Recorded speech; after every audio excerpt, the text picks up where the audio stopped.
মা আমিনার ঘরের মধ্যে তার প্রসবকালীন সময়ে উপস্থিত ছিল ওই সমস্ত নারীরা। রাতের অন্ধকারে যখন আমিনার প্রসব ব্যথা শুরু হইল, রাতের অন্ধকারে সবাই বসেছিল, এমন সময় হঠাৎ করে তারা তাকায় দেখে বাহির থেকে একটা আলোক রশ্মি, বাহির থেকে একটা আলোক ছটা তাদের ঘরের মধ্যে এসে প্রবেশ করেছে। প্রবেশ করার সাথে সাথে সমস্ত ঘরটা আলোকিত করে ফেলেছে। মহিলারা দৌড় দিয়ে ঘর থেকে বাহির হয়, বাহির হয়ে চতুর্দিকে তাকায়, হঠাৎ করে আকাশের দিকে তাকায়, তাকায় দেখে আকাশে যেই সমস্ত তারকারাজি আছে ওই সমস্ত তারকারাজিরা আমিনার ঘরের দিকে ঝুঁকে আমিনার ঘরের মধ্যে আলো ছড়িয়ে দিয়েছে। সুবহানাল্লাহ। এই সমস্ত অলৌকিক ঘটনা, বিভিন্ন ধরনের অলৌকিক ঘটনা আল্লাহর হাবিব সাল্লাল্লাহু আলাইহি ওয়াসাল্লামের জন্মের সময় প্রকাশ পায়। এইগুলা দ্বারা আল্লাহ রাব্বুল আলামিন দুনিয়ার সমাজের মানুষদেরকে বার্তা দিলেন, তৎকালীন সময়ে দুনিয়ার মানুষেরা বেশি কাল দেরি নয়, বেশি সময় দেরি নয়, এরকম মুহূর্তের মধ্যে আখিরি পয়গম্বরের আগমন করতে যাবে। ওই সমস্ত নারীরা তারা বর্ণনা করে, তারা বলে আমরা ঘরের মধ্যে এরকম আলো দেখতে পেলাম। আমরা দেখলাম সমাজের মধ্যে অনেক নারীরা তাদের সন্তানকে প্রসব করে, কিন্তু প্রসব করার সময় মহিলাদের একটা আলাদা ব্যথা অনুভব হয়, যেই ব্যথার কারণে মহিলারা সহ্য করতে না পারে, চিৎকার করে। কিন্তু আমিনা দেখা গেল শান্তশিষ্ট ভাবে আমিনাকে আল্লাহ রাব্বুল আলামিন এতটাই দয়া করেছেন যে তার সন্তান কখন কিভাবে প্রসব হয়েছে আমরা উপস্থিত মহিলারা কিন্তু টের পাই না।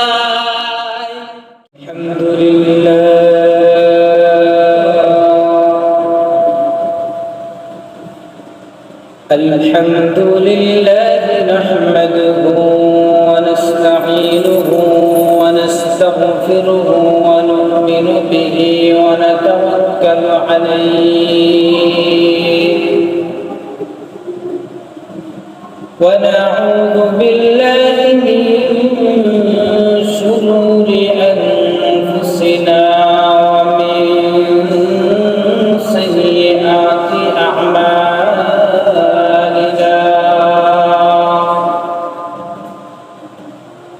من يهده الله فلا مضل له ومن يضلل فلا هادي له. ونشهد أن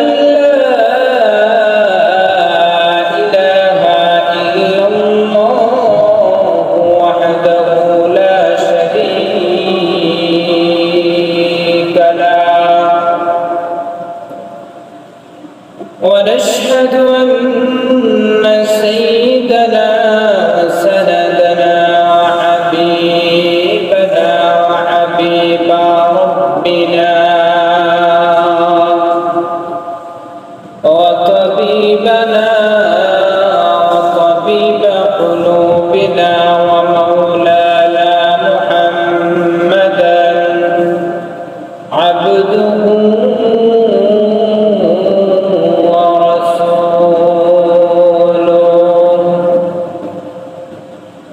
الذي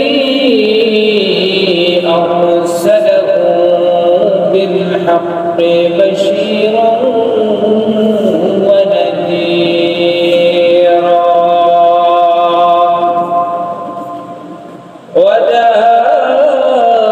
وداعيا إلى الله بإذنه وسراجا منيرا.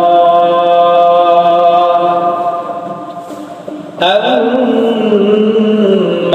بعد فأعوذ بالله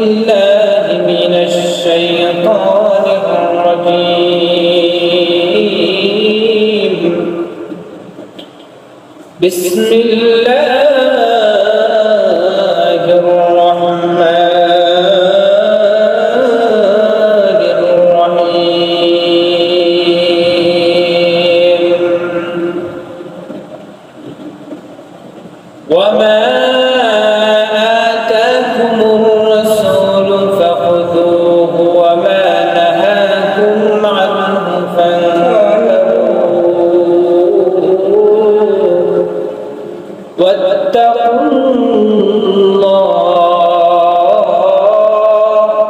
إن الله شديد العقاب.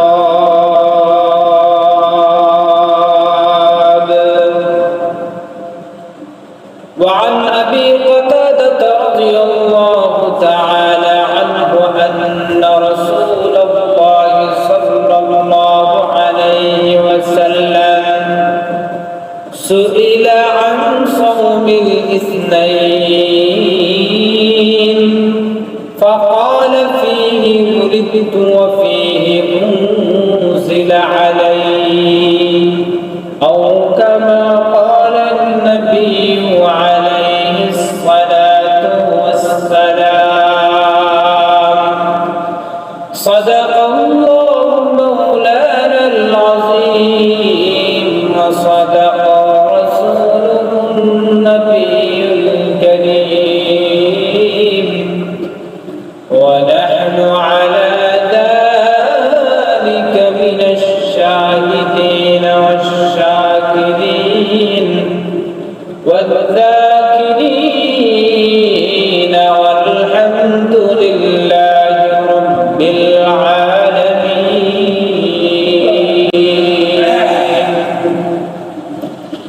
اللهم صل على محمد وعلى آل محمد كما صليت على إبراهيم وعلى آل إبراهيم إنك حميد مجيد. اللهم بارك على محمد وعلى آل محمد كما باركت على إبراهيم وعلى آل إبراهيم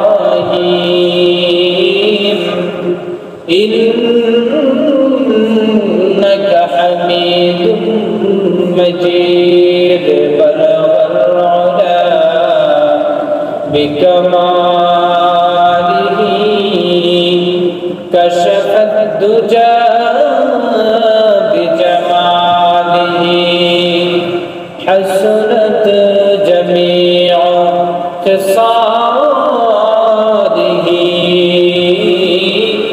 صلوا عليه وآل محمد لآخر كفر کو مٹایا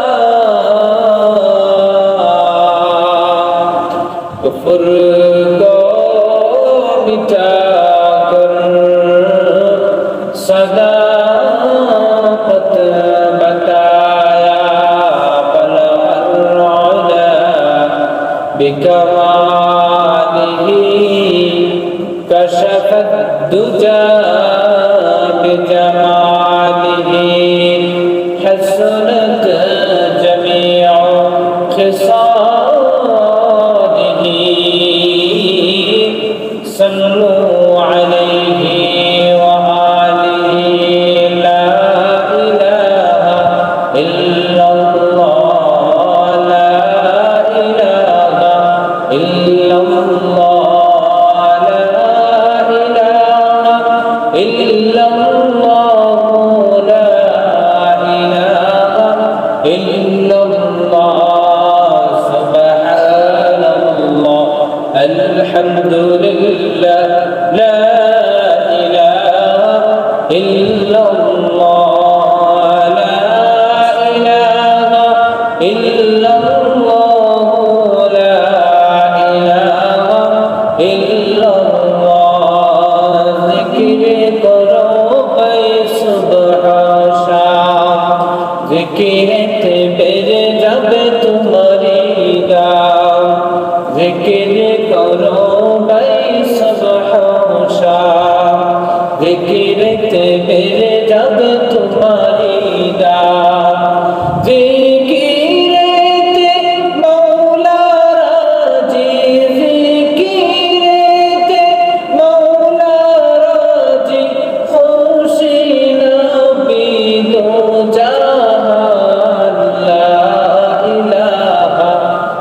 ইল্লাল্লাহ লা ইলাহা ইল্লাল্লাহ লা ইলাহা ইল্লাল্লাহ লা ইলাহা ইল্লাল্লাহ সুবহানাল্লাহ আলহামদুলিল্লাহ লা ইলাহা ইল্লাল্লাহ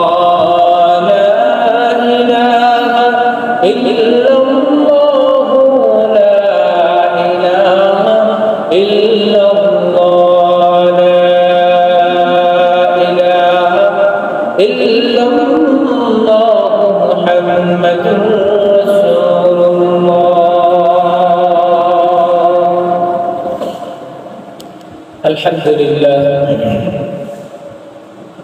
মহান রব্বুল আলামিনের আলিশ দরবারে অসংখ্য অগণিত শুকর আর সুজুদ যে মহান মওলা কারীম আপনাকে আমাকে আসলে মুহূর্ত পর্যন্ত সুস্থ এবং সবল রেখে আল্লাহ রব্বুল আলামিন আমাদেরকে দয়া করে মহব্বত করে ভালোবেসে দুনিয়ার সমস্ত ঝামেলা থেকে পারি করে আল্লাহ রাব্বুল আলামিনের ডাকে সাড়া দিয়ে জুমার নামাজ আদায় করার উদ্দেশ্যে মসজিদে এসে হাজিরা দেওয়ার তৌফিক দান করেছেন। এই জন্য সেই মহান মালিকের দরবারে মহব্বতের দিল থেকে কালিমাতুশ শুকর পাঠ করি, সকলে পড়ি আলহামদুলিল্লাহ। সম্মানিত হাজির, আমাদের মধ্য দিয়ে আরবি যে মাসটা অতিবাহিত হইতেছে এই মাসটা হচ্ছে অত্যন্ত বরকতপূর্ণ ফজিলতপূর্ণ একটা মাস। যে মাসের নাম হচ্ছে রবিউল আউয়াল মাস। সম্মানিত হাজির, এই রবিউল আউয়াল মাস আসলে আমাদের মুসলমানদের দিনের ভিতরে প্রতি বছরের মতো এই মাস আসার সাথে সাথে আমাদের মধ্যে আল্লাহর হাবিব সাল্লাল্লাহু আলাইহি ওয়াসাল্লামের প্রেম, মহব্বত, ভালোবাসা নতুন করে আবার জীবিত হয়। আমাদের দিনটা রাসূল করিম সাল্লাল্লাহু আলাইহি ওয়াসাল্লামের মহব্বতে, ভালোবাসায় ভরপুর হয়ে যায়। আর এটাই হচ্ছে ঈমানের দাবি। কারণ ওই লোকটা ততক্ষণ পর্যন্ত ঈমানদার হতে পারবে না। আল্লাহর হাবিব বলেন, যে লোকটা আমি রাসূলকে তার নিজের জীবনের চাইতে তার মা বাবা, তার সন্তান সন্ততি এমনকি দুনিয়ার সমস্ত মানুষের চাইতে আমাকে ভালো না বাসবে, ওই লোকটা ততক্ষণ পর্যন্ত কি হতে পারবে না? ঈমানদার হতে পারবে না। তো সেই হিসাবে যেহেতু এই রবিউল আউয়াল মাস হচ্ছে আমাদের নবী করিম সাল্লাল্লাহু আলাইহি ওয়াসাল্লামের আগমনের মাস, আবার এই মাসই হচ্ছে আবার আল্লাহর রাসূলের ওফাতের মাস। সুতরাং সেই হিসাবে এই মাস আসলে আমাদের মুসলমানদের মধ্যে এই মাসের গুরুত্বটা আলাদা একটা গুরুত্ব বহন করে থাকে। আল্লাহ রাব্বুল আলামিন মানুষের হেদায়েতের জন্য, মানুষকে সরল সঠিক পথ প্রদর্শনের জন্য যুগে যুগে আম্বিয়া কেরাম আল্লাহ রাব্বুল আলামিন প্রেরণ করেছিলেন। হযরত আদম আলাইহিস সালাতু ওয়াস সালাম থেকে নিয়ে হযরত ঈসা আলাইহিস সালাতু ওয়াস সালাম পর্যন্ত প্রায় অধিকাংশ অনেক নবী এবং রাসূলকে আল্লাহ রাব্বুল আলামিন দুনিয়ার মধ্যে প্রেরণ করেছিলেন। যদিও একটা সংখ্যা আমাদের সমাজের মধ্যে প্রসিদ্ধ আছে, কিন্তু আসলে সঠিক সংখ্যা কত, নবী রাসূলের সঠিক সংখ্যা কত, দুনিয়ার কোনো মানুষ ভালোভাবে জানে না। কারণ একমাত্র আল্লাহ রাব্বুল আলামিনই জানেন যে আল্লাহ রাব্বুল আলামিন কতজন আম্বিয়া রাসূল এই দুনিয়ার মধ্যে প্রেরণ করেছেন। সম্মানিত হাজিরিন, এই ধারাবাহিকতায় মানুষের সরল সঠিক পথ প্রদর্শনের জন্য আল্লাহ রাব্বুল আলামিন যে রকম ভাবে যুগে যুগে নবী রাসূল প্রেরণ করেছিলেন, ঠিক তেমনি ভাবে রব্বুল আলামিন শেষ উম্মতের জন্য পথ প্রদর্শক হিসাবে মুহাম্মদুর রাসূলুল্লাহ সাল্লাল্লাহু আলাইহি ওয়াসাল্লামকে দুনিয়ার মধ্যে প্রেরণ করেন। আল্লাহর হাবিব সাল্লাল্লাহু আলাইহি ওয়াসাল্লাম জন্মগ্রহণ করেন মক্কার সম্ভ্রান্ত পরিবার কুরাইশ বংশের মধ্যে। আল্লাহ হাবিব সাল্লাল্লাহু আলাইহি ওয়াসাল্লাম জন্মগ্রহণ করেন। এইজন্য এই যে রাসূল করিম সাল্লাল্লাহু আলাইহি ওয়াসাল্লামের বংশ সম্পর্কে কোন কাফির মুশরিকের মধ্যে কোনো দ্বিমত ছিল না। তারা অকপটে এই জিনিসটা স্বীকার করত যে রাসূলের যে এই বংশটা উচ্চ লেভেলের বংশ সম্ভ্রান্ত একটা বংশ। যেমন হযরত আবু সুফিয়ান রাদিয়াল্লাহু তাআলা তিনি ইসলাম গ্রহণের পূর্বে যখন তিনি রোম দেশে গমন করেন, রোম সম্রাট হযরত আবু সুফিয়ান রাদিয়াল্লাহু তাআলাকে জিজ্ঞেস করে, তোমাদের মধ্যে যে নতুন এক নবীর আবির্ভাব হয়েছে মুহাম্মদ, ওই মুহাম্মদের বংশ মর্যাদা কেমন? তখন তিনি বলেছিলেন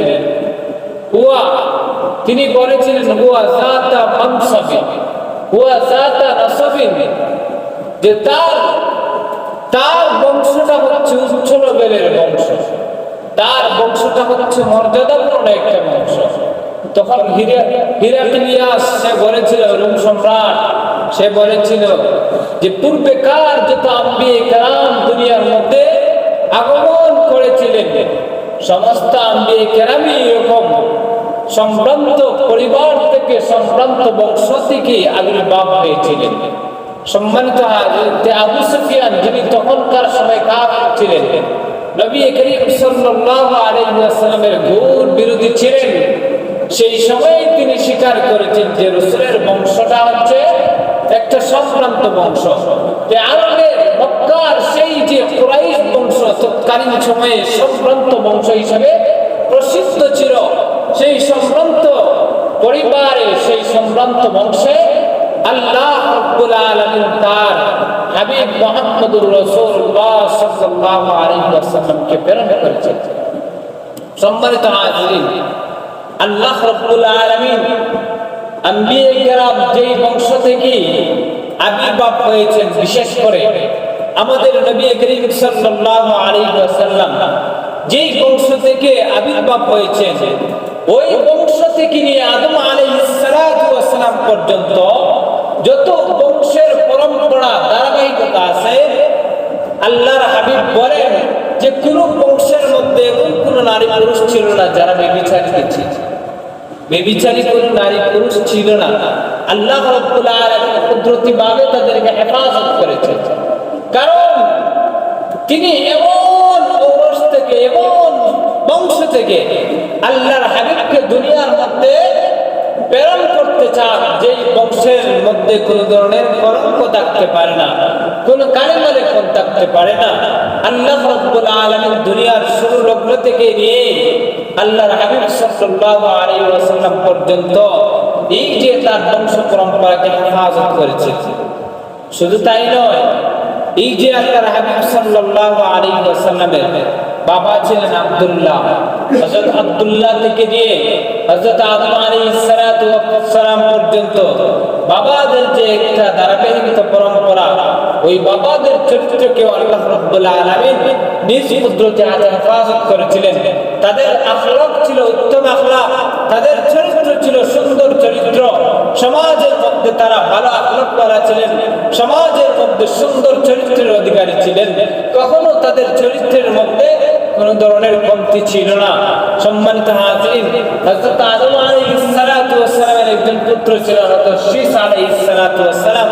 একদিন হযরত শীস আলাইহিস সালাতু ওয়াস সালামকে আদম আলাইহিস সালাতু ওয়াস সালাম ডাক দিয়ে বললেন, বাবা শীস, আমি তোমার কপালের মধ্যে একটা আলু দেখতে পাইতেছি। আমার মন বলতেছে ওই আলুটা এটা সাধারণ কোনো আলু নয়, আমার মন বলতেছে এটা হয়তো শেষ নবী মুহাম্মদুর রাসূলুল্লাহ সাল্লাল্লাহু আলাইহি ওয়াসাল্লামের আলু। সুতরাং তুমি যখন তোমার বিবির সাথে একান্ত সাক্ষাতে যাবা, তখন তুমি পবিত্র হয়ে পবিত্রতা অবলম্বন করে তারপরে তুমি সাক্ষাতে যাবা। কারণ এই যে আলুটা, এই আলুটা অপবিত্র অবস্থায় কিন্তু ট্রান্সফার হবে না, বরং পবিত্র অবস্থায় তোমার কাছ থেকে ট্রান্সফার হবে। ওই রকম ভাবে ধারাবাহিক ভাবে আপনার আমার নবীর বাবা হযরত আব্দুল্লাহ পর্যন্ত এসে হয়।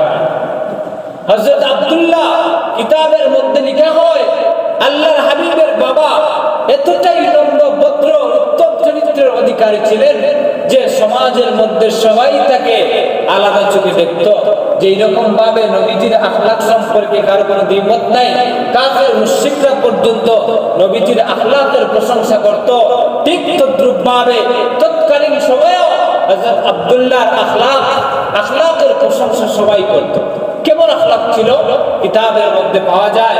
হযরত আব্দুল্লাহ যখন রাস্তা দিয়ে চলতেন, আমরা তো দেখা যায় যে এদিক সেদিক তাকাই, কোন নারী দেখতে আমরা হা করে তাকায় থাকি যে ওই নারীটা কি সুন্দর নাকি কুৎসি, তার চেহারা গঠন কেমন, ওই জিনিসগুলো আমরা দেখি। কিন্তু হযরত আব্দুল্লাহ ওই সময়ও, যেই সময়ে গুনাহের চলাচল ছিল, মানুষের মধ্যে জাহিলিয়াতের একটা যুগ তখন বিচরণ করেছিল, ওই সময়ও হযরত আব্দুল্লাহ তিনি পরনারীর দিকে চোখ তুলে তাকাতেন না।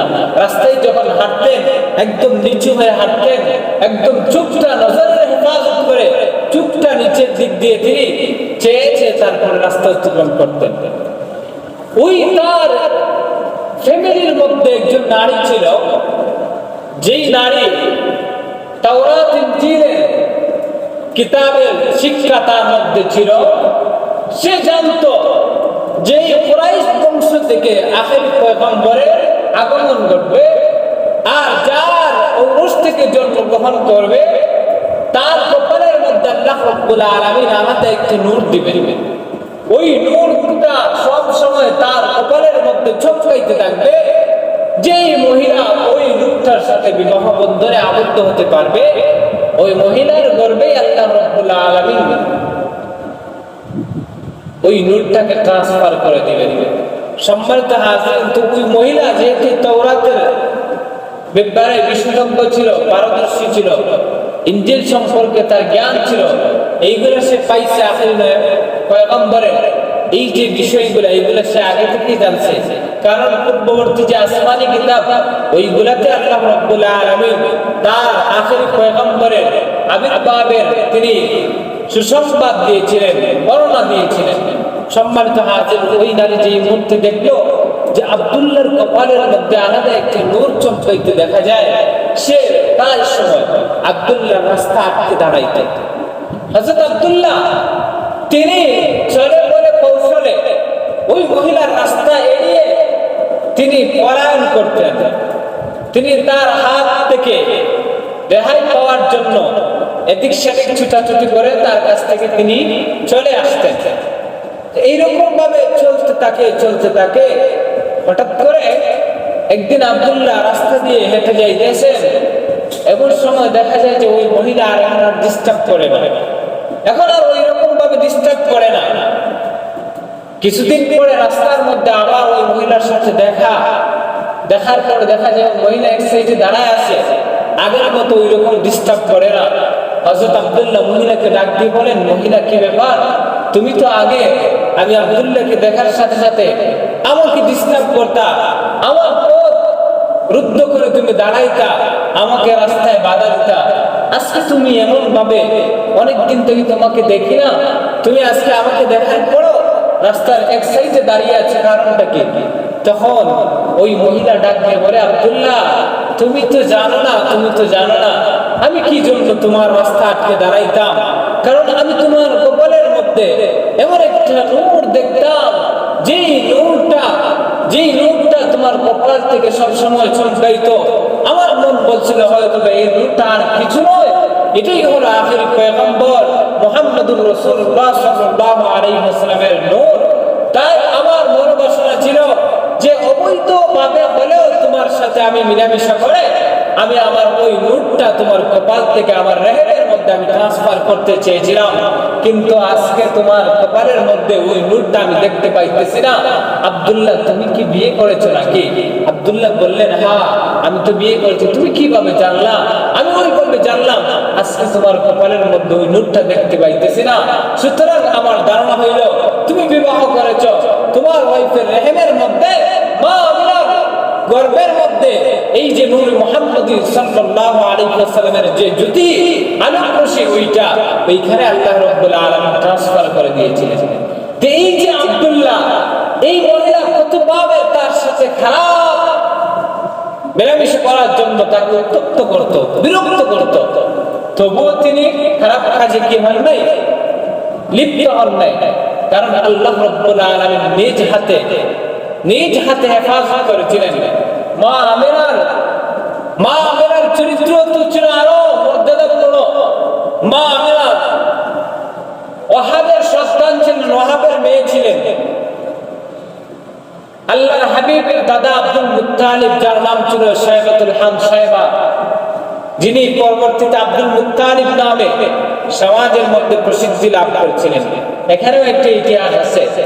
আল্লাহর হাবিব সাল্লাল্লাহু আলাইহি ওয়াসাল্লামের পরদাদা ছিলেন, যার নাম ছিল হাশিম। হযরত হাশিম, তার বিবির নাম ছিল সালমা। এই ব্যাপারে কিতাবের মধ্যে, তারিখের কিতাবের মধ্যে উল্লেখ করা হয়, হযরত হাশিম তিনি মক্কা ছেড়ে মদিনার মধ্যে, যখন তৎকালীন সময়ে মদিনার নাম ছিল ইয়াসরিব, ওই ইয়াসরিব শহরের মধ্যে তিনি তার ওয়াইফকে নিয়ে বসবাস করতে লাগলেন। তার ঔরস থেকে একজন সন্তান জন্মগ্রহণ করেছিল, যার নাম ছিল সায়বা, যার নাম রেখেছিলেন সায়বা, যিনি হচ্ছেন আল্লাহ রসুলের যে দাদা আব্দুল মুত্তালিব নামে যিনি পরবর্তীতে প্রসিদ্ধ হয়েছে। তো ওই হাশিম তার সন্তানকে নিয়ে ওইখানে বসবাস করতেছিলেন। যখন ওনার বয়স, সাহেবার বয়স যখন কি হয় 8 বছর হয়, 8 বছর হওয়ার পরে তার বাবা হাশিম ইন্তেকাল করেন। ইন্তেকালের কিছুদিন পরে তার একজন চাচা, ওই চাচার কানের মধ্যে খবর পৌঁছায় আব্দুল মুত্তালিব, যার নাম ছিল, ওই আব্দুল মুত্তালিব যার নাম ছিল, ওই মুত্তালিবের কাছে যখন খবর পৌঁছায় যে ওনার ভাই মারা গেছেন, এখন ওনার ভাবি, ওনার ভাইয়ের স্ত্রী তার সন্তানকে নিয়ে ওই ইয়াসরিবের মধ্যে, মদিনার মধ্যে পড়ে আছেন। সুতরাং আমরা ফ্যামিলি হিসেবে, আমরা অভিভাবক হিসেবে তাদের অভিভাবকত্ব, তাদের দেখাশোনা করাটা আমাদের জন্য দায়িত্ব। এই জন্য তিনি এই দায়িত্ববোধ থেকে ইয়াসরিবের মধ্যে, মক্কা থেকে তিনি গমন করলেন। ইয়াসরিবে যাওয়ার পরে তার এই যে ভাইয়ের যে স্ত্রী, তাকে সালমাকে খুব সুন্দর করে বুঝাইলেন যে তার দায়িত্ব আমাদের আছে, সে যেহেতু আমাদের ভাই পুত্র, আমাদের ভাইয়ের সন্তান, সুতরাং আমরা তাকে তার মর্যাদা দিয়ে, বাবার পিতৃ মর্যাদা দিয়ে আমরা তাকে মক্কায় নিয়ে লালন পালন করবো। আপনি আমাদের সাথে চলুন, ওইখানে তাকে সুখে স্বাচ্ছন্দ্যে তার বাবার পরিচয়ে সে বড় হবে। হযরত সালমা প্রথমে মানতেছিলেন না, পরবর্তীতে তিনি মেনে নিলেন।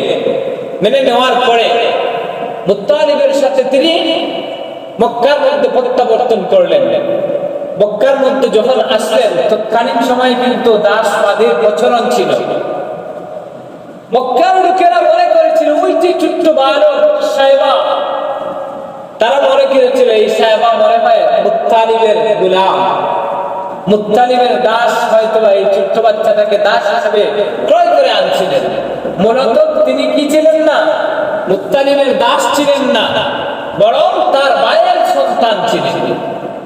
ওই সময় ওই সন্তানকে সম্বোধন করতে আব্দুল মুত্তালিব। আব্দুল মানে হচ্ছে দাস, গোলাম, আর মুত্তালিব তো মুত্তালিবের দাস বলে বলে সম্বোধন করলো।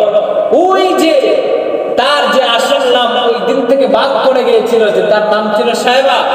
এরপরের দিন থেকেই দেখা গেছে যে মক্কায় নিয়ে আসার পর থেকে সবাই আব্দুল মুত্তালিব বলে বলে সম্বোধন করত, যার কারণে তৎকালীন সময়েও আব্দুল মুত্তালিবের নাম চতুর্দিকে ছড়ায় পড়েছিল যে তার নাম আব্দুল মুত্তালিব, অথচ মূলত নাম ছিল সায়বা। ওই যে আব্দুল মুত্তালিব, যিনি পরবর্তীতে আব্দুল মুত্তালিব নামে প্রসিদ্ধ ছিলেন, যার মূলত নাম ছিল সায়বা, ওই আব্দুল মুত্তালিবের সাথে ওয়াহাবের, অর্থাৎ রাসূলের নানা যিনি ছিলেন ওয়াহাব, এই ওয়াহাবের বন্ধুত্বের সম্পর্ক ছিল। একজনের বাড়ি ছিল মক্কায়, আব্দুল মুত্তালিবের বাড়ি ছিল মক্কায়, আর ওয়াহাবের বাড়ি ছিল ইয়াসরিব, মদিনায়। তো তাদের সাথে বন্ধুত্ব হয়েছিল ব্যবসায়িক সূত্রে। তৎকালীন সময়ে মক্কার মানুষেরা তারা বিভিন্ন জায়গায় গিয়ে ব্যবসা বাণিজ্য করত। ব্যবসায়িক সূত্রে আপনারা দেখবেন, আপনি যখন এই যে পাহাড়ের মধ্যে আমাদের এই যে এই এলাকার মধ্যে অনেকেই আছেন যারা এক সময় কয়লা ব্যবসা করতেন বা এখনো করতেছেন। ওই যে সুনামগঞ্জের তাহিরপুরে গিয়ে ওইখানে থাইকা ব্যবসা করতেন, ওইখানে কিন্তু অনেক মানুষের সাথে তাদের যে সুসম্পর্ক হয়ে গেছে, এটা হচ্ছে ব্যবসায়িক সূত্র সম্পর্ক। ঠিক তদ্রূপভাবে ওই আব্দুল মুত্তালিবের সাথে ওয়াহাবের ব্যবসায়িক সূত্র সম্পর্ক ছিল, বন্ধুত্ব হয়ে গেছিল, একজনের বাড়িতে আরেকজনের বাড়িতে আসা যাওয়া ছিল। তো একদিন ওয়াহাব তিনি তার বন্ধুর সাথে তিনি কথা প্রসঙ্গে তিনি বললেন যে আমার ঘরে একটা মেয়ে সন্তান আছে, মেয়েটার বয়স তেমন একটা কিছু না, তবে আমার মেয়েটা খুব লক্ষ্মী, মানুষকে খুব মহব্বত করে, মানুষকে খুব খেদমত করে। আব্দুল মুত্তালিব তিনি দেখতেন যখন তাদের বাড়িতে তিনি বেড়াইতে যাইতেন, দেখা যাইত কখনো তার সামনে এনে পানি এনে হাজির করত, খাবার দাবার এনে হাজির করত। মানে এই যে মেয়েটা অর্থাৎ রাসূলের মা আমিনার যে আচরণ দেখার পরে তিনি মুগ্ধ হয়ে গেলেন। মুগ্ধ হওয়ার পরে হযরত আব্দুল মুত্তালিব তিনি প্রস্তাব দিয়ে দিলেন যে ওয়াহাব বন্ধু, আমার একটা সন্তান আছে খুব নম্রভদ্র, যেই সন্তানটা আমার একদম আদরের সন্তান, কনিষ্ঠ সন্তান, তার নাম হচ্ছে আব্দুল্লাহ। আমি তোমার মেয়ের সাথে আমার আব্দুল্লাহ বিয়ে দিতে চাই, যদি তুমি রাজি হও। তোমার মেয়ে যখন বড় হবে আমাকে কথা দাও যে আমার সন্তান আব্দুল্লাহর সাথে তোমার মেয়েকে বিয়ে দিবা। তখন ওয়াহাব কথা দিয়ে দিলেন। এরপরে দেখা গেল দীর্ঘদিন তাদের সাথে দেখা সাক্ষাৎ হয় না। এইদিকে মেয়ে আমিনা বড় হয়েছেন, তিনি সুন্দর রমণী ছিলেন, তার আখলাক চরিত্র ভালো ছিল, সমাজের সবাই তার আখলাক সম্পর্কে, তার সুন্দর চরিত্র সম্পর্কে জানতো। প্রত্যেকেই ইরাদা করত তার ঘরের পুত্রবধূ করে নেওয়ার জন্য। কিন্তু ওয়াহাব ওই যে তার বন্ধুকে কথা দিয়েছিলেন, এই জন্য তিনি আর কারো প্রস্তাবে রাজি হয় না। অনেক রাজা বাদশার দরবার থেকে প্রস্তাব আসে সন্তানের জন্য, রাজাদের রাজপুত্রদের পুত্রবধূ করে নেওয়ার জন্য প্রস্তাব আসে, কিন্তু তিনি প্রস্তাবে রাজি হন না। কারণ তিনি এই যে বন্ধুকে ওয়াদা দিয়েছিলেন। যদিও আজকে আমাদের সমাজের মধ্যে ওয়াদার বরখেলাফি হয়, আমরা ওয়াদা রক্ষা করি না, কিন্তু তৎকালীন সময়ে মানুষ এই ওয়াদা দিলে ওয়াদাকে তারা খুব যত্ন সহকারে রক্ষা করার চেষ্টা করত, অঙ্গীকার রক্ষা করা। সম্মানিত হাজিরিন, তিনি অপেক্ষা করতেছিলেন। হঠাৎ করে যখন আব্দুল্লাহ বড় হয়ে গেলেন, একদিন এইরকম ভাবে তিনি তার বাড়ির মধ্যে গেলেন। আব্দুল্লাহকে সাথে নিয়ে আব্দুল মুত্তালিব তার বাড়ির মধ্যে, ওয়াহাবের বাড়ির মধ্যে গেলেন। যাওয়ার পরে উভয়ের বিবাহ বন্ধনে আবদ্ধ করে দিলেন। আল্লাহর হাবিব সাল্লাল্লাহু আলাইহি ওয়াসাল্লামের মাতাকে বিবাহ বন্ধনে আবদ্ধ করে তিনি বাড়ির মধ্যে নিয়ে আসলেন।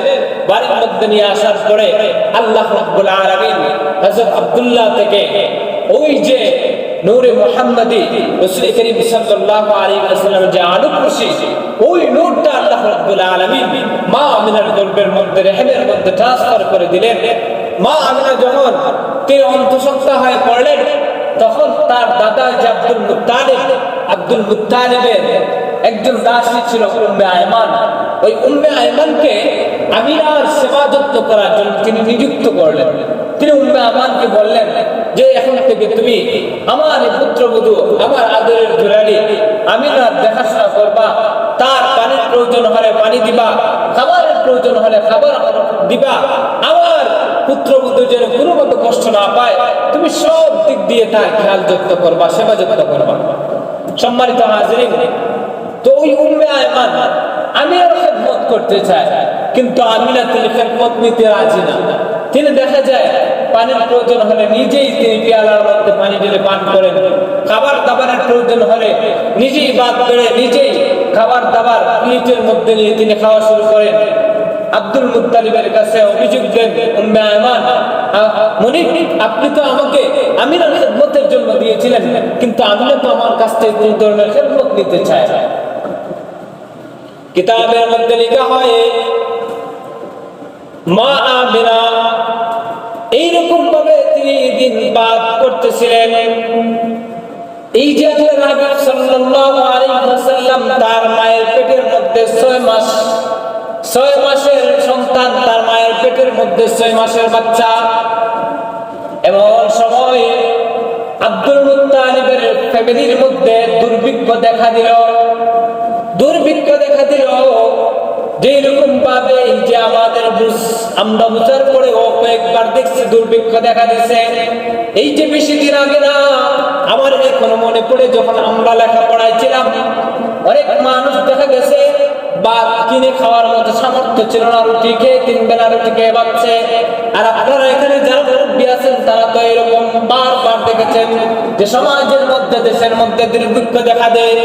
এইরকম ভাবে তৎকালীন সময়েও যখন আল্লাহ রাসূল সাল্লাল্লাহু আলাইহি ওয়াসাল্লাম তার মায়ের পেটের মধ্যে 6 মাসের বাচ্চা, ওই সময়ে ফ্যামিলির মধ্যে মক্কার মধ্যে দুর্ভিক্ষ দেখা দিল।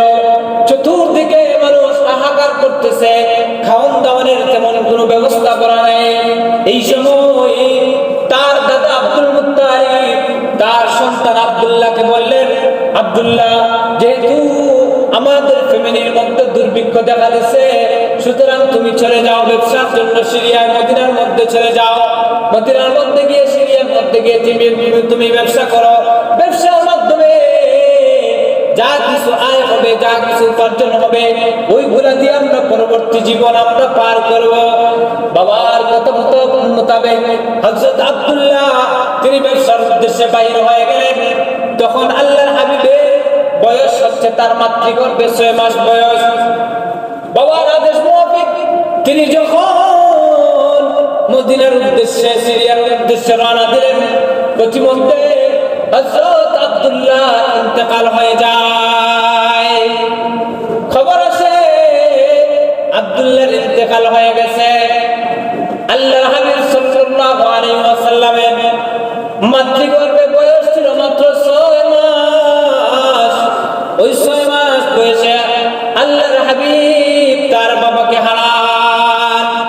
এজন্য ওলামা হযরতগণ বলেন, দুনিয়ার মধ্যে যত এতিম বাচ্চারা আছে, এই এতিম বাচ্চাদের সর্দার হলেন হযরত মুহাম্মদুর রাসূলুল্লাহ সাল্লাল্লাহু আলাইহি ওয়াসাল্লাম। কারণ অনেক এতিম বাচ্চা দুনিয়ার মধ্যে পাওয়া যায় যাদের বাবা ছোট্টবেলায় মারা যায়, বাবাকে দেখেছে, কিন্তু আল্লাহর হাবিব সাল্লাল্লাহু আলাইহি ওয়াসাল্লাম তার জন্মের আগেই তার বাবা এই দুনিয়া থেকে বিদায় নিয়ে গেছেন। জন্মের সময় আল্লাহ রাব্বুল আলামিন বিভিন্ন ধরনের অলৌকিক ঘটনা আল্লাহ রাব্বুল আলামিন দেখায় দিলেন। কিতাবের মধ্যে লেখা হয় যেই সমস্ত নারীরা মা আমিনার ঘরের মধ্যে তার প্রসবকালীন সময়ে উপস্থিত ছিল, ওই সমস্ত নারীরা রাতের অন্ধকারে যখন আমিনার প্রসব ব্যথা শুরু হইল, রাতের অন্ধকারে সবাই বসেছিল, এমন সময় হঠাৎ করে তারা তাকায় দেখে বাহির থেকে একটা আলোর রশ্মি, বাহির থেকে একটা আলোর ছোটা তাদের ঘরের মধ্যে এসে প্রবেশ করেছে। প্রবেশ করার সাথে সাথে সমস্ত ঘরটা আলোকিত করে ফেলেছে।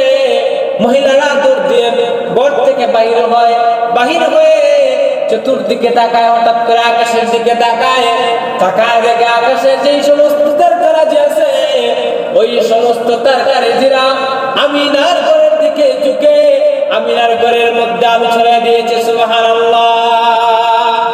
এই সমস্ত অলৌকিক ঘটনা, বিভিন্ন ধরনের অলৌকিক ঘটনা আল্লাহর হাবিব সাল্লাল্লাহু আলাইহি ওয়াসাল্লামের জন্মের সময়ে প্রকাশ পায়। এইগুলা দ্বারা আল্লাহ রাব্বুল আলামিন দুনিয়ার সমাজের মানুষদেরকে বার্তা দিলেন, তৎকালীন সময়ে দুনিয়ার মানুষেরা বেশি কাল দেরি নয়, বেশি সময় দেরি নয়, এরকম মুহূর্তের মধ্যে আখিরি পয়গম্বরের আগমন করতে যাবে। ওই সমস্ত নারীরা তারা বর্ণনা করে, তারা বলে, আমরা ঘরের মধ্যে এরকম আলো দেখতে পেলাম, আমরা দেখলাম সমাজের মধ্যে অনেক নারীরা তাদের সন্তানকে প্রসব করে, কিন্তু প্রসব করার সময় মহিলাদের একটা আলাদা ব্যথা অনুভব হয়, যেই ব্যথার কারণে মহিলারা সহ্য করতে না পারে, চিৎকার করে।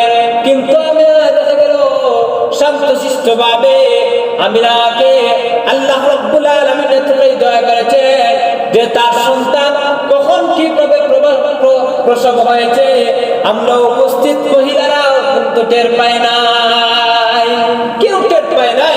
এমনকি আমিনার যে শরমগা, এই শরমগা তার দেখারই সুযোগ হয় নাই। আল্লাহ রাব্বুল আলামিন নিজ জিম্মায় হেফাজত করে তার মা, তার রাসূলের মাকে, তার রাসূলের মার ইজ্জত সম্ভ্রমকে আল্লাহ রাব্বুল আলামিন হেফাজত করে এমন ভাবে তার রাসূলকে দুনিয়ার মধ্যে ভূমিষ্ঠ করান, এমন ভাবে ভূমিষ্ঠ করান যে আশেপাশের মহিলা পর্যন্ত তারা টের পায় না। সম্মানিত হাজির, আল্লাহর হাবিব সাল্লাল্লাহু আলাইহি ওয়াসাল্লাম যে মুহূর্তে আবির্ভাব করেন, দুনিয়ার মধ্যে তার আগমন ঘটে, আগমন হওয়ার পরে স্বাভাবিক দেখবেন আমাদের বাচ্চারা যখন প্রসব হয়, যখন জন্মগ্রহণ করে, তখন কিন্তু কান্না করে ওঠে। কান্না করে কি করে না? কান্না করে ওঠে। কিন্তু আল্লাহর হাবিব এমন অবস্থায় জমিনের মধ্যে ভূমিষ্ঠ হন যে তার অবস্থা ছিল সিজদারত অবস্থা। সিজদারত অবস্থায় তিনি জমিনের মধ্যে ভূমিষ্ঠ হন। সিরাতের কিতাবের মধ্যে লেখা হয় আল্লাহর হাবিব জমিন থেকে এক মুষ্টি মাটি তার হাতের মধ্যে নেন, হাতের মধ্যে নিয়ে হাতটা উঁচু করে ধরে আকাশের দিকে কি যেন বিড়বিড় করে তিনি পড়তে থাকেন। সম্মানিত হাজির, অন্যান্য যে আমাদের দুনিয়ার সমাজের যে বাচ্চারা আছে, ছেলে সন্তান হয়নি, কারো কি কখনো দেখেছেন যে খতনা করা অবস্থায় জন্মগ্রহণ করেছে? হত্যা করা অবস্থায় আমাদের সন্তানাদি ছেলে সন্তান জন্ম হয় না, বরং পরবর্তীতে আমাদের সন্তানদেরকে খতনা দিতে হয়। কিন্তু আল্লাহ রাব্বুল আলামিন তার প্রিয় হাবিবকে মাতৃগর্ভে খতনার ব্যবস্থা করে দিয়ে দুনিয়ার জমিনের মধ্যে প্রেরণ করে। এইরকম ভাবে আল্লাহর হাবিব সাল্লাল্লাহু আলাইহি ওয়াসাল্লামের দুনিয়ার জমিনের মধ্যে ভূমিষ্ঠ হয়। সম্মানিত হাজির, এই জন্য এই যে মাসটা আমাদের মধ্য দিয়ে অতিবাহিত হইতেছে, এই মাসটা হচ্ছে মিলাদুন নবীর মাস। মিলাদুন নবী হচ্ছে আমাদের নবীর জন্মের মাস। সম্মানিত হাজির, এই জন্মের মাস আসলে, রবিউল আউয়াল মাস আসলে আমাদের মধ্যে বিভিন্ন শ্রেণীতে মানুষ বিভক্ত হতে দেখা যায়। কেউ দেখা যায় মিলাদুন নবী নিয়ে পাগল, কেউ জোশে জুলুস, কেউ দেখা যায় র্যালি করে, কেউ দেখা যায় যে হ্যাপি বার্থডে ইয়া রাসূলুল্লাহ বলে রাসূলের নামে বিরাট বড় কেক বানায় তারা কেক কাটে। এই যে সমাজের কালচার অনুযায়ী, আমাদের নিজেদের পক্ষ থেকে মন গড়া অনুযায়ী আমরা যে রকম ভাবে খ্রিস্টীয় বিধর্মীদের কালচার, আমরা যে হ্যাপি বার্থডে আমরা পালন করে থাকি, ওই রকম ভাবে ওই সমস্ত আবেগী যারা রাসূলের প্রেম দেখাইতে গিয়ে আবেগের বশবর্তী হয়ে অমুসলিমদের থেকে ভাড়া করা এই যে কেক কাটার নিয়ম, এই কেক কাটার নিয়মই কিন্তু আসলে আমাদের সমাজের মধ্যে দেখা যায়। সম্মানিত হাজিরিন, রাসূল করিম সাল্লাল্লাহু আলাইহি ওয়াসাল্লাম এই যে দুনিয়ার মধ্যে আবির্ভাব হয়েছে, মাস সম্পর্কে ইখতিলাফ আছে। যেমন কেউ কেউ বলেছেন যে রবিউল আউয়াল মাসে আল্লাহ রাসূলের জন্ম হয়েছে, আবার কেউ কেউ রমাজানুল মুবারকের কথা উল্লেখ করেছেন। কিন্তু প্রসিদ্ধ বা বিশুদ্ধ যে মত, সেটা হচ্ছে রবিউল আউয়াল মাসে আল্লাহর হাবিব সাল্লাল্লাহু আলাইহি ওয়াসাল্লাম এই দুনিয়ার মধ্যে প্রেরিত হয়েছেন, জন্মগ্রহণ করেছেন।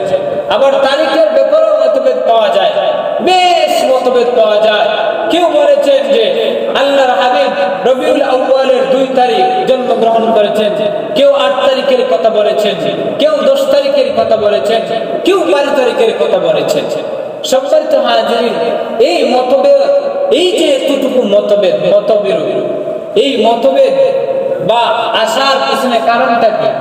এই জিনিসটার মাধ্যমে এই জিনিসটাই বোঝা যায় যে একজন মানুষের জন্ম দিবস যদি শুরু লগ্ন থেকে যদি পালন করা হইতো, তাহলে কি এরকম মতভেদ বয়ে আসতো? মতভেদ হইতো না। যেরকম ভাবে আমরা আমাদের বর্তমানে যারা আধুনিকতার সাথে তাল মিলিয়ে আমরা চলি, আমরা আমাদের সন্তানদের অনেক সময় বার্থডে উদযাপন করি। এই বার্থডে উদযাপন করতে গিয়ে কখনো কি আপনার আর আপনার ওয়াইফের মধ্যে এরকম আপনার সন্তানের জন্ম তারিখ নিয়ে কখনো কি দ্বিমত হয়েছে? হয় নাই।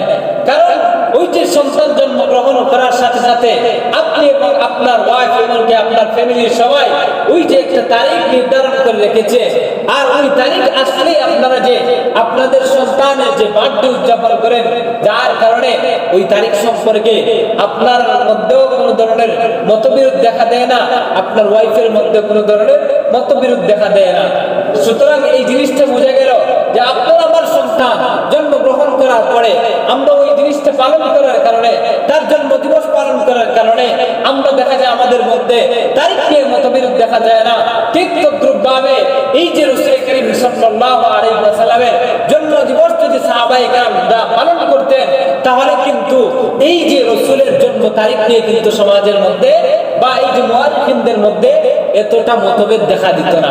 তার মধ্যে মতভেদ যেহেতু দেখা দিয়েছে, বিভিন্ন মত যেহেতু উল্লেখ হয়েছে, সুতরাং বোঝা যায় আল্লাহ রাসূলের এই যে মিলাদ পালন করা, রাসূলের জন্মদিবস পালন করা, এটা রাসূলের যুগেও ছিল না, সাহাবায়ে কেরামের যুগেও ছিল না, তাবিঈনদের যুগেও ছিল না। তবে তাবিঈনদের যুগে ছিল না, বরং কিতাবের মধ্যে লেখা হয় 605 হিজরির পরে এসে এই মিলাদুন নবী অনুষ্ঠানের সূচনা হয়েছে। 605 হিজরি পরে মিলাদুন নবীর অনুষ্ঠান সূচনা হয়েছে। আজকে ওই 605 হিজরি পরে যে একটা জিনিস, নব্য আবিষ্কৃত জিনিস আমাদের মধ্যে প্রচারিত হয়েছে, ওই জিনিসটাকে আমাদের সমাজের এক শ্রেণীর মানুষেরা খুব বেশি গুরুত্ব দিয়ে থাকে। এমনকি এটাকে গুরুত্ব দিতে গিয়ে তারা এমন জঘন্য কথা বলে যে মিলাদুন নবী পালন করো, সিরাতুন নবী রাতে মানো, নাউযুবিল্লাহ। অথচ সিরাতুন নবী হচ্ছে রাসূলের সমস্ত জীবন, জন্ম থেকে নিয়ে মৃত্যু পর্যন্ত, এর মধ্যে কোরআনও শামিল, এর মধ্যে নামাজও আছে, এর মধ্যে রোজাও আছে। তারা কিন্তু পরোক্ষভাবে কোন জিনিসটাকে লাথি মারতেছে, আবেগের বশীভূত হয়ে এই সমস্ত বাজে কথা তারা বলতেছে। সম্মানিত হাজির, আমরা মুসলমান, আমরাও রাসূলের প্রেমিক, আমরাও রাসূলের মিলাদ মানি। কারণ রাসূলের মিলাদ যদি না মানেন তাহলে তো রাসূলের অস্তিত্বই নাই। মিলাদ মানে কি? রাসূলের জন্ম, জন্ম তো আমরাও মানি।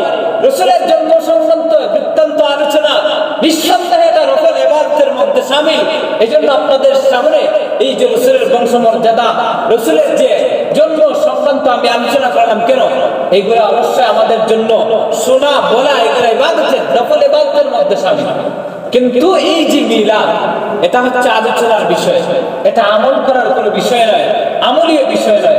আচ্ছা আপনি বলেন তো দেখি, যে আল্লাহ রাসূল সাল্লাল্লাহু আলাইহি ওয়াসাল্লামের মা আল্লাহ রাসূলকে যেইভাবে প্রসব করেছিলেন, যেইভাবে জন্ম দিয়েছিলেন, আমাদের কারো পক্ষে কি এই জিনিস, পক্ষে কি কারো পক্ষে কি এই জিনিসটা করে দেখানো সম্ভব যে আমি আমার মাতৃগর্ভে প্রবেশ করলাম, আবার রাসূল যেইভাবে প্রসব হয়েছিলেন ওইভাবে প্রসব করে আমি দেখাইলাম, এরকম ভাবে দেখানো কি আমাদের জন্য পালন করা সম্ভব? সম্ভব না, কারণ ওইটা মানুষের পক্ষে সম্ভব না। সুতরাং এই জিনিস থেকেই বোঝা যায় যে মিলাদুন নবী এটা পালনীয় কোনো জিনিস নয়, এটা হচ্ছে আলোচনার বিষয়। আমরা আলোচনা করতে পারি, কারণ এগুলো হচ্ছে আমাদের রাসূলের শান মান মর্যাদা বৃদ্ধি করে। এইগুলা যখন রাসূলের জন্য বৃত্তান্ত, এই অলৌকিক ঘটনা নিয়ে যখন আমরা মুসলমানদের মধ্যে পরস্পরের আলোচনা পর্যালোচনা আমরা করব, তখন আমাদের ঈমান বৃদ্ধি পাবে, আমাদের রাসূলের প্রতি মহব্বত আরো বেশি জাগাবে। সম্মানিত হাজিরিন, এই রাসূলের জন্ম তারিখ দিয়েও কিন্তু মতভেদ আছে। যদিও আমাদের সমাজের মধ্যে 12 তারিখ প্রসিদ্ধ, কিন্তু কোন ঐতিহাসিক মুআররিখগণ এই কথাটা বলেন নাই যে 12 তারিখ বিশুদ্ধ বলেন নাই, বলেছেন প্রসিদ্ধ কিন্তু বিশুদ্ধ বলেন নাই। বরং বিশুদ্ধ যে মতটা, যে তারিখটা অধিকাংশ মুআররিখদের মতে সেটা হলো 8 তারিখ। 8 তারিখ আল্লাহ রাসূল সাল্লাল্লাহু আলাইহি ওয়াসাল্লাম জন্মগ্রহণ করেছিলেন। এই জন্মগ্রহণের এই তারিখটি সবাই বলেছেন বিশুদ্ধ, অধিকাংশের মতে বিশুদ্ধ।